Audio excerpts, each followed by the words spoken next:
الرحیم۔ تازہ ترین حالات حاضرہ پر تبصرے کے ساتھ میں ہوں عادل شہزاد۔ تازہ ترین حالات حاضرہ پر تبصرے کے ساتھ میں ہوں عادل شہزاد۔ آج کا موضوع ہے مقبوضہ جموں کشمیر میں آرٹیکل 370 کی منسوخی کے بعد مقبوضہ وادی میں آزادی رائے پر پابندی۔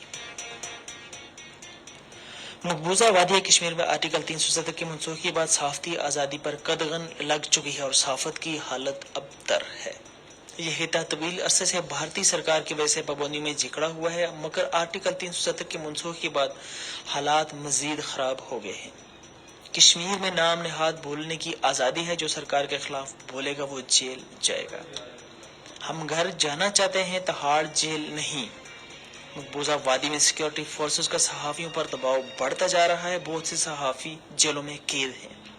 صحافیوں کو ذرائع بتانے پر مجبور کیا جاتا ہے اور مختلف سفری پابندیاں لگائی جاتی ہیں۔ مقبوضہ وادی میں صحافی اور اپنی پیشہ ورانہ سرگرمیوں کے بجائے مختلف ایجنسیوں کی تفتیش سے بچنے کی تدابیر سوچتے ہیں۔ اگر سیاستدانوں کو جیل بھیجا جا سکتا ہے اور عرفان مہراج جیسے شہریت یافتہ صحافیوں کو سخت دہشت گردی کے قوانین کے تحت گرفتار کیا جا سکتا ہے تو ہماری کیا وقت ہے۔ سعید مالک ایک تجربہ کار صحافی اور شیخ عبداللہ کی حکومت کے سابق پریس آفیسر نے بتایا کہ جب کشمیر میں کچھ بڑا ہوتا ہے تو ہندوستانی عوام حیران رہ جاتی ہے۔ یہ اس لیے ہے کہ جب کچھ پتہ چل رہا ہوتا ہے تو کسی کو اسے دیکھنے کی اجازت نہیں ہوتی۔